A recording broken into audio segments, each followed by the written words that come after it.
6:47, a live look this morning in Portland, Oregon, where votes will be counted today as the presidential primary season starts to wind down. Oregon is set to hold both its Democratic and Republican primaries today.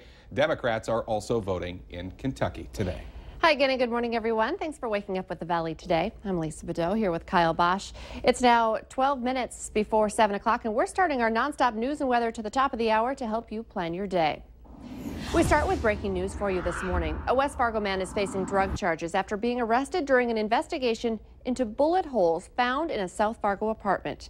28-year-old Scott Barsh was arrested during an investigation at an apartment building in the 1900 block of 49th Street South in Fargo early this morning. Police say Barsh admitted to accidentally discharging his gun while he was cleaning it. The bullet went through a wall and came within a few feet of a bed in the adjoining apartment unit. Now, while in Barsh's unit during the investigation, officers say that they saw drugs and drug paraphernalia out in plain sight. He was then arrested on those drug charges and is likely to also face charges of reckless endangerment and discharge of a dangerous weapon. We have new developments this morning on what police are calling a major heroin and fentanyl crisis in the Fargo-Moorhead area. 4 new arrests and more are expected. Brandon Byer, Christian Harris, Tyrone Wilburn, and Chase Flinginger are each facing multiple federal charges for allegedly selling fentanyl. Each could face up to 20 years in prison and have to pay a $1 million fine. Now, local investigators say they are highly concerned about these drugs in our community. In fact, Cass County jail staff will soon be carrying Narcan because people continue to bring in drugs even to jail. Our other fear is if we have a deputy patting to somebody down and they come across a powder or they come across it, if they're exposed to it, they're gonna overdose within minutes.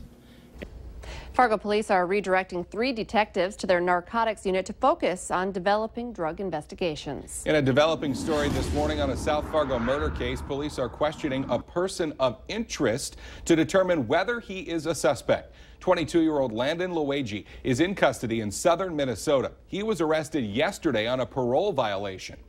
Investigators believe he and the victim, 40-year-old Corey Terlecki, may have actually known each other and that her death was not a random act of violence. Police were called to Terlecki's home in the 1500 block of 34th Street South Sunday night after a neighbor went in to check on Terlecki. Police say blood was found at the scene, but they do not know how long she was dead before her body was discovered. The Fargo Fire Department is trying to figure out the cause of a fire in North Fargo yesterday afternoon that left 2 men hurt. The men were leaning out of the windows of the second story of the home when firefighters arrived. The men told fire crews that they had been trapped inside by flames and smoke. Now, firefighters were able to quickly put that fire out and get the men to safety. They only had minor injuries, but there is heavy smoke damage to that building. Coming up on 6:51, it's time for weather and traffic on the ones, and we check in first with meteorologist Lisa Green. A chilly start to the day, but it sounds like a nice afternoon's on the way. Yeah, you know, it will feel a lot better this afternoon, and it will look just as nice as it's looking out there this morning. We've got a beautiful day with blue sky and sunshine, and we had a gorgeous sunrise this morning if you were up to see it. And we'll continue to see those sunny skies throughout the day. High temperatures in the upper 60s to around 70 for your high. So feeling good this afternoon with light wind too out of the northeast up to about 10 miles per hour. However, it's not feeling so great this morning. There are some places where it is very chilly. You'll want to put on that jacket as you step out the door today with temperatures that are below freezing still in at least one location. We're at 29 degrees in Baudette. It's 32 in Bemidji. Fargo at the airport, 33 degrees, and 33 also in Grand Forks. And there are other places that are close to the freezing mark as well to start off your day this morning. So cool to start. We've got that sunshine now that's really going to get to work and help to warm us up here for today. Lots of blue sky and sunshine in the forecast. Notice we don't really have anything heading our way, even cloud cover looking pretty sparse here this morning. Calm air up north into the east, and we've got some places reporting a little bit of wind, but it's not much. It's less than 10 miles per hour and variable. Across the region today, expect some mid to some upper 60s, and I think there'll be a couple of spots that do hit 70 degrees. So 70 is on its way back with lots of sunshine again. And as we look at our next couple of days, we'll continue to improve from there if you want to see the warmer weather.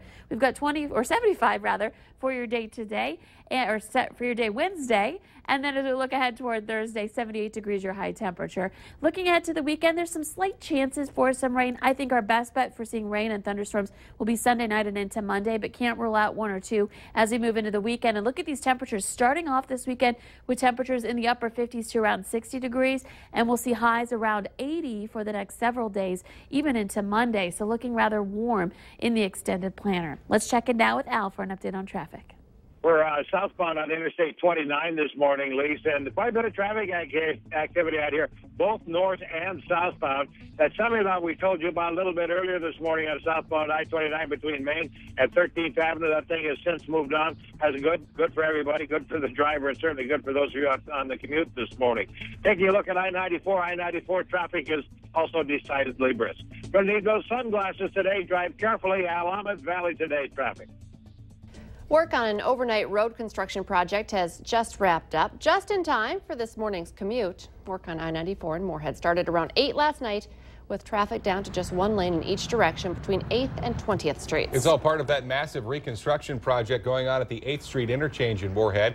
This closure, not just one overnight either. Minnesota DOT says these overnight lane closures will last from 8 p.m. to 5 a.m. for about the next 3 weeks.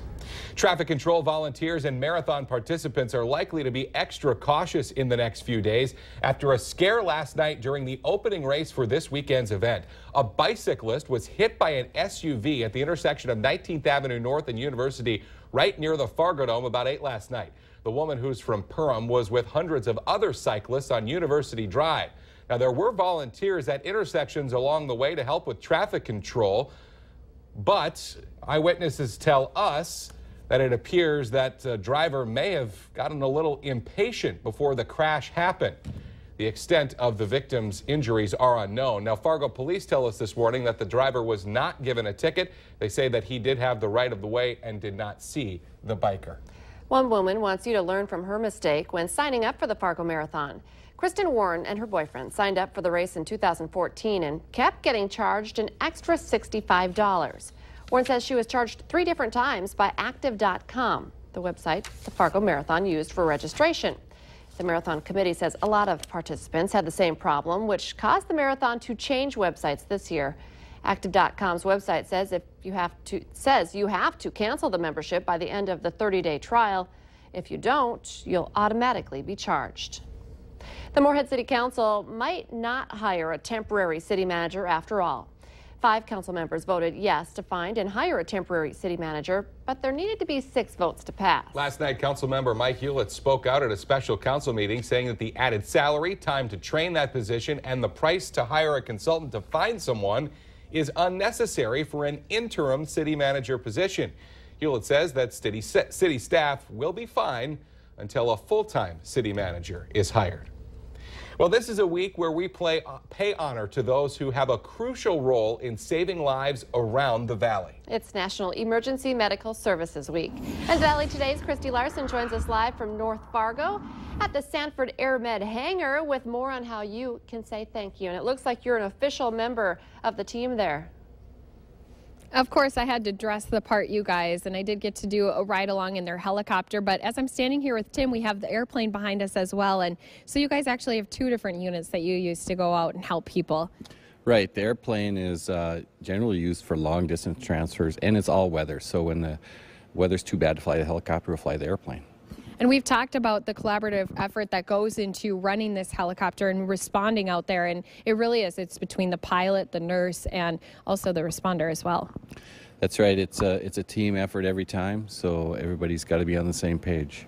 And if people want to come and say thank you, because I know that many people do, they've seen you either transporting people from hospital to hospital, maybe they've even seen you guys come out to the scene of an accident. But if they want to come say thank you, that's what they're supposed to do, not only this week, but tomorrow especially. Yeah, come on out to our open house, 4 to 6 tomorrow. It should be a good time. Lots of things to see here. I know, lots of things to see, and you actually get to kind of take that little peek inside, as we're showing you right now, of exactly how the setup is. I got to ride along and see that, you know, it really does take, as we mentioned before, a lot of that collaboration together and that hard work, and it's kind of a tight space, but you guys make it work every time.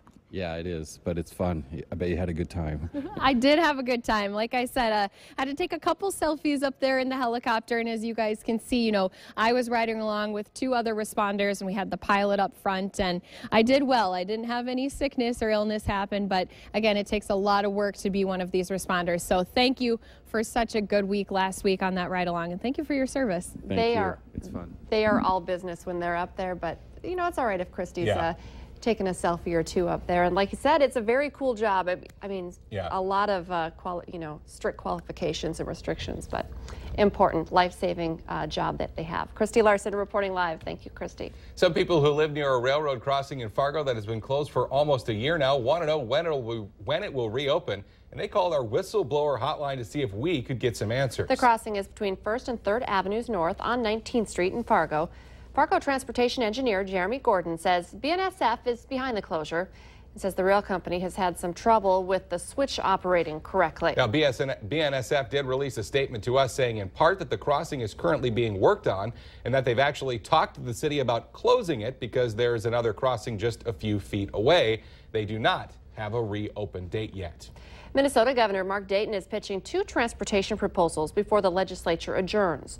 One would fund road and bridge repairs by increasing license tab fees and adding 5 cents per gas tax for a gas tax increase. The other would generate $400 million from higher license tab fees without a gas tax and existing general fund revenues. Both House Republicans and Senate Democrats say they are uncomfortable with the big increases in license tab fees that Dayton proposed. There is only 1 week left before Minnesota's legislature must adjourn, and lawmakers still have not, as we heard, reached that deal on transportation funding. Target is still facing backlash for its company policy allowing transgender people to use whichever bathroom they prefer. The group LifeSite News says they disagree with the rule and they plan to protest at all Minnesota Target stores as part of their Flush Target campaign. Target CEO Brian Cornell says the company stands by its policy and will continue to embrace diversity and inclusion. Let's get our answer now to our question of the morning on Facebook. Today's question, 3/4 of women find this super tacky if a man wears this. The answer, a gold chain. Well, you know, if you're a rap star, it's not tacky. You can take part in our question of the morning by going to our Valley News Live Facebook page. I have a gold chain on today. It's okay. You're breaking out in some raps back there, too. That's right. Hey, we've got a lot of sunshine on the way today and some warmer weather, too. It's cool this morning, though, so make sure you layer up.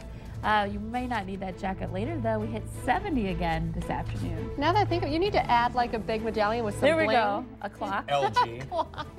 That's good. Have a great day, everyone.